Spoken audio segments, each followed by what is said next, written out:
Good morning, I'm Rachel. And I'm Abby. And we'll be discussing today peace journalism. Our short will begin with an introduction of what is peace journalism. Secondly, we look at our media item and discuss how it relates to peace journalism theory. We then examine an experiment conducted using Johann Galtung's peace journalism model and how this peace model relates to our media item. Lastly, we use a case study to highlight the limitation of using photographs as peace journalism. Peace journalism is defined by Lynch and McGoldrick as when editors and reporters make choices of what to report and how to report it that create opportunities for society at large to consider and value non-violent responses to conflict. Peace journalism is considered as an alternate method of journalism and reporting. The concept was first developed by peace scholar Johann Galtung with his peace journalism model. This model will be discussed further on in this video. Our media item is a picture from a tweet. Captured in this poignant photograph is a 4-year-old child with her hands up in surrender, thinking that the long lens of the camera pointed at her is a gun. The photograph was taken in 2012 during the ongoing civil war in Syria. Turkish photographer Osman Sagarilli took this picture of Adi Hudia at the Atman refugee camp on Syria's border with Turkey. Gaza-based photojournalist Nadia Abu Shaban tweeted this distressing picture of the small child, her eyes conveying a mixture of sadness and fear as she pursed her lips tightly. "Thought he has a weapon, not a camera, so she gave up," Abu tweeted with the hashtag surrender. The post has been retweeted over 26,000 times, which has elicited an emotional outpouring across the globe. Adi has been living with her traumatised mother and 3 siblings at the camp since 2012, when her father died at the Hama Province massacre, which claimed 200 lives. At first, some Twitter users believed the lost innocence photo may have been staged, but as a user on the Imgur photo searcher site traced it back to the Turkaya newspaper, where it was published in January, the BBC reported that it was authentic. "I was using a telephoto lens and she thought it was a weapon," Sagarilli told the BBC. He explained that normally a child who is accustomed to having their photo taken will either run away, hide, or turn their faces to smile when the cameraman took their photo.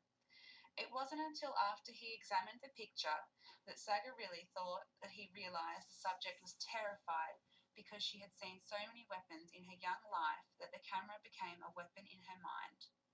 The UN has called Syria's 5-year civil war the worst humanitarian catastrophe, with an estimated 220,000 people killed and more than 12 million in need of aid. Around 5.6 million of those are children. An article published online in July 2010 discusses the role of photography in peace journalism. Published on the website Muslim Media Watch, a site dedicated to contesting the negative portrayal of women in the media and the negative Islamic stereotype of women, the article argues that due to photography's very nature as a profession that disseminates images for profit, its goals and purposes are therefore inherently exploitative. Peace journalists use photography to capture another individual's lived experiences, to share that with others who don't necessarily have an understanding of what is being represented. The story being told is therefore exploited from the subject. Sarah states that photographers are the exploitative currency of choice for all journalists, who are given an unparalleled authority to advocate for political action through the use of their subject. Sarah believes that photographs are exploited from their subject is true in the case of little Adi Hudia. While photographer Sagarilli aimed to capture the sadness of a small child to expose and highlight the hardships experienced by children in warfare, he could not have understood that his camera would abuse the mental state of this small child who understood the camera to be a weapon. The photographer was therefore able to capitalise on the child's fear. The real question is this exploitation necessarily negative to the greater capacity of peace journalism to highlight injustices? Sagarilli is not asking his audience to condemn either side of the Syrian civil war conflict, but rather he is asking his audience to understand that no child should feel threatened or to have their innocence lost in such a violent and disturbing manner. This consequently achieves the aims of peace journalism to deliver balance, even if it does exploit the child's experiences. One of the main concepts of peace journalism is that it offers a wider view on the situation, thus eliciting a different response from the audience than they would otherwise have had if they were exposed to mainstream media. One experiment that attempted to show this was conducted by Anna McGoldrick and Jake Lynch. The experiment gathered data from a pool of participants from Australia and the Philippines.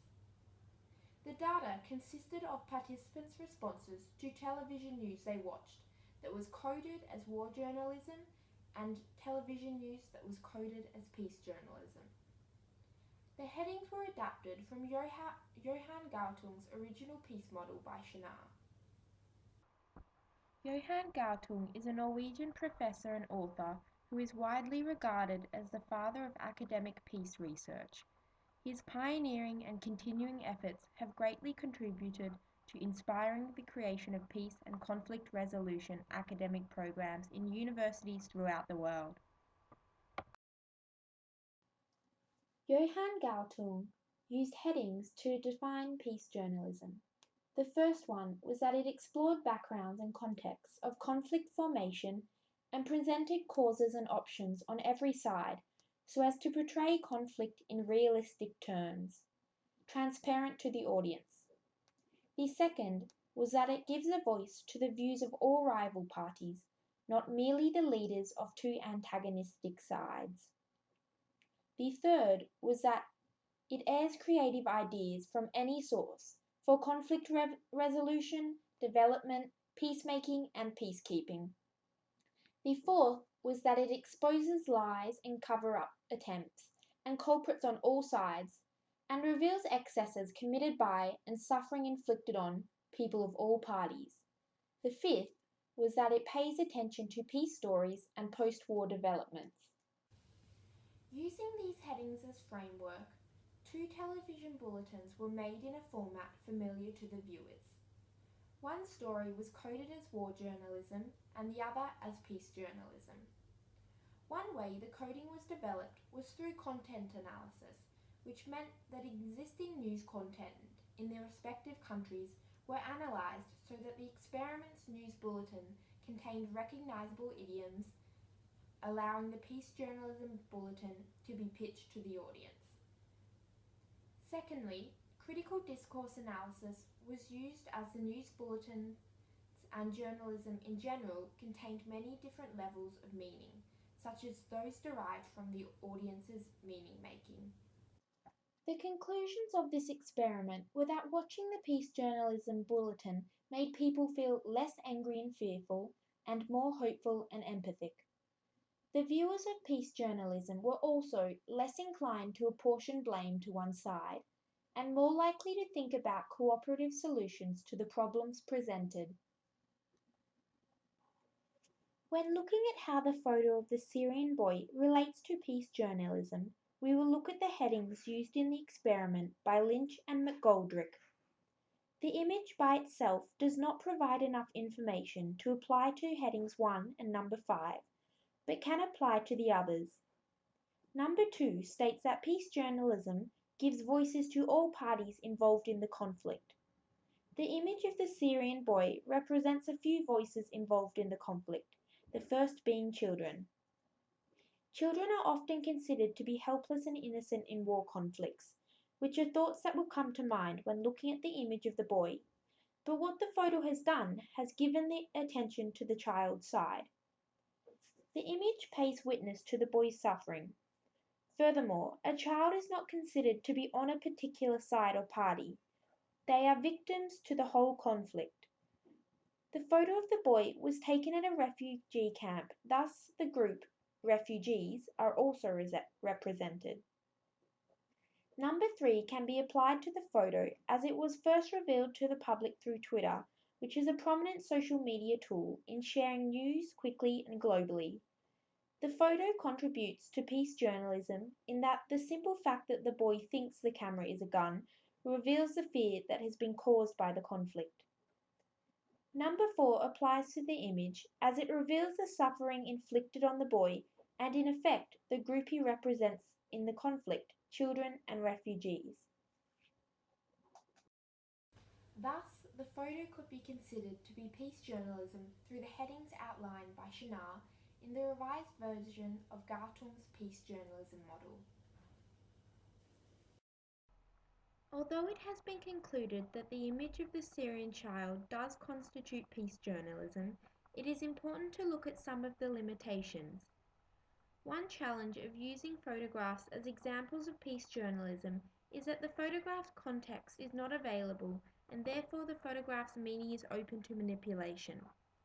Secondly, the image does not reveal any post-war developments or the fate of the Syrian child. Afghani woman Aisha, printed on the cover of Time magazine in 2010, is an example of the limitations of photographs as a form of peace journalism. The title of the article, What Happens If We Leave Afghanistan, supports continued war. This positions American support as saviours and is elite-oriented. The article, however, follows Galtung's peace journalism model. It is peace-oriented as it gives voices to all parties and humanises both sides of conflict. It focuses on all victims and provides creative, non-violent solutions to the issues at hand. This is an example of why a complete narrative is required for a photograph to be coded as either war or peace journalism. Thank you for watching our short on peace journalism. We hope it was informative. Okay.